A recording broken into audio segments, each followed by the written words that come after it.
คนงามเลี้ยวหนอเมตตาบุญสุรตาลาก็ทำมิกานา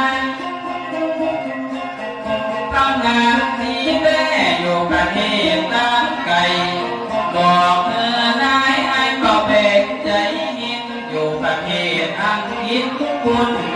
พี่น้องเปิดใจทำงานรวยก็มีอยู่กระทรวงสาธารณสุขคุณแม่จ๋าก็มีปัญญาที่แม่หงมอบให้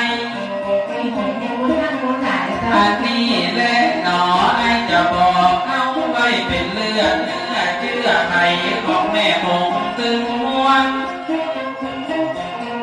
อยู่กรุงลอนดอนคุณแม่จ๋าจะได้คำจ๋าอ่อนกระใจอาดีสอน